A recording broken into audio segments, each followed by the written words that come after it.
అందరికీ నమస్కారం అండి. శైలజ వినిపించే కథల ఛానల్కు స్వాగతం. ఈరోజు మనం వసుంధర గారు రచించిన వికలాంగులు అనే కథను విందాం. ఈ కథ ఏప్రిల్ 1984 చందమామలో ప్రచురింపబడింది. సుదీపుడు పసివాడుగా ఉండగానే వాడి అందం చూసి ప్రతి ఒక్కరూ ఎంతో ముచ్చటపడేవాళ్ళు. వాడు పెరిగి పెద్దవాడవుతున్న కొద్దీ మరింత అందగాడుగా తయారు కాసాగాడు. నలుగురు వాడి అందాన్ని మెచ్చుకుంటూ ఉండటంతో వాడికెంతో గర్వంగా ఉండేది. వాడు ఉన్న ఊళ్ళో ఒక మెల్లకంటి అమ్మాయి, వంకర ముక్కు అబ్బాయి, సొట్ట చేతుల బిచ్చగాడు, కుంటి తాత ఉండేవాళ్ళు. ఈ వికలాంగులందరినీ సుదీపుడు ఏవో సూటిపోటి మాటలతో రోజు అవహేళన చేస్తుండేవాడు. సుదీపుడి తల్లి కొడుకు దురుసుతనానికి బాధపడి ఎన్నో నీతులు చెబుతుండేది. నాయనా, ఏ మనిషి అయినా వికలాంగుడైతే అతడికి మనం సాయపడాలి కానీ హేళన చేయకూడదు, అలా చేయడం పాపం అనేది. కానీ సుదీపుడికి ఆ మాటలు ఏమాత్రం చెవికెక్కేవి కావు.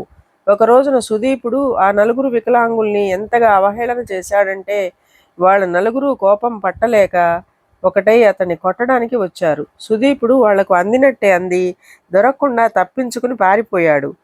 అతడలా పారిపోతుంటే వికలాంగులు నలుగురు ఏకకంఠంగా, మేము నీకేం అన్యాయం చేశాం? ఉత్తపుణ్యానికి మమ్మల్ని ఏడిపిస్తున్నావు. నీకు మా ఉసురు తప్పక తగులుతుంది. ఏదో ఒక రోజున ఇంతకింత అనుభవిస్తావు అన్నారు. వాళ్ళ శాపనార్థాలు విని ఆ క్షణాన సుదీపుడు నవ్వుకున్నా మనసులో ఏదో మూల కాస్తంత భయం పాదు చేసుకున్నది. ఆ తర్వాత కొద్ది రోజులకు అతడి తండ్రి ఊరు వదిలి పట్నం చేరుకున్నాడు. క్రమంగా సుదీపుడు పెరిగి పెద్దవాడయ్యాడు. యుక్త వయసు వచ్చాక తండ్రి అతడికి ఒక చక్కని అమ్మాయితో వివాహం చేశాడు. కొంతకాలం గడిచింది. సుదీపుడి తల్లిదండ్రులు చనిపోయారు. అతడి తండ్రి పట్నంలో వ్యాపారం చేసి చాలా ధనం గడించాడు. సుదీపుడు భార్యను ఎంతో ప్రేమగా చూసుకునేవాడు. ఆమె గర్భవతి అయి 9 మాసాలు నిండుతుండగా స్వయంగా తీసుకుపోయి ఆమె తల్లిదండ్రుల ఇంట దిగవిడిచి పట్నం తిరిగి వచ్చాడు. ఆ రాత్రి సుదీపుడికి ఎంతకు నిద్ర రాలేదు. అతడు పుట్టి పెరిగిన ఊరిలోని విశేషాలు గుర్తు రాసాగినాయి.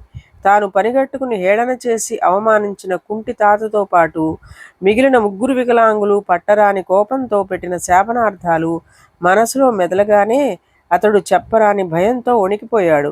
కొంతసేపటికి కలత నిద్రలోకి జారుకున్నాడు. అతడి భార్య ఒక మగబిడ్డను కన్నది.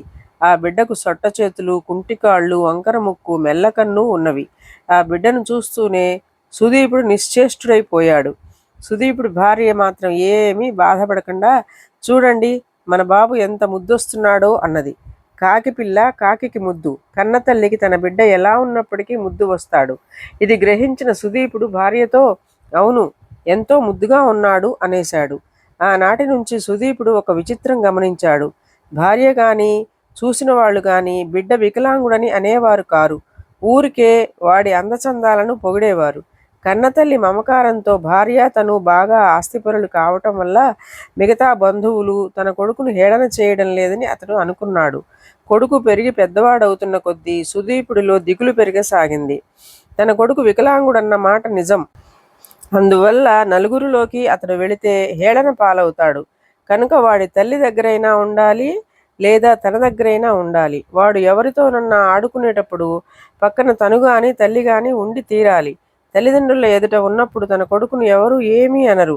సుదీపుడు కొడుకును ఇలాంటి కట్టుదిట్టాలతో పెంచసాగాడు. చిన్నతనంలో తాను వికలాంగుల్ని హేళన చేసినప్పుడు వాళ్ళెంత బాధపడి ఉంటారో ఇప్పుడు అతడికి అర్థమైంది. వాళ్ల శాపాల ఫలితంగానే కొడుకు ఇలా అయ్యాడని సుదీపుడు నమ్మాడు. ఇలా ఉండగా అతడి ఇంటికి దగ్గరలో ఉన్న ఒక సత్రంలో సన్యాసి ఒకడు దిగాడు. ఆయనకు ఎన్నో అద్భుత శక్తులున్నాయని అందరూ చెప్పుకోసాగారు.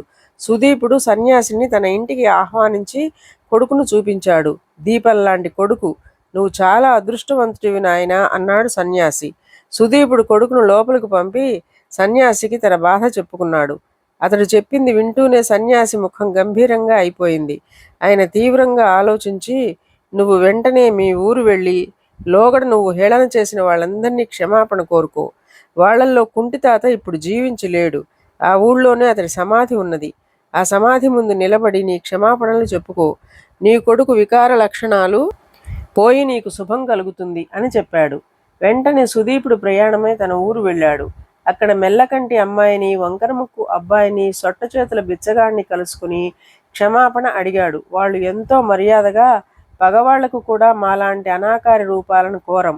నీ బిడ్డకున్న అవలక్షణాలు మేం క్షమిస్తే పోతాయంటే మేము తప్పక నిన్ను క్షమిస్తాం అన్నారు.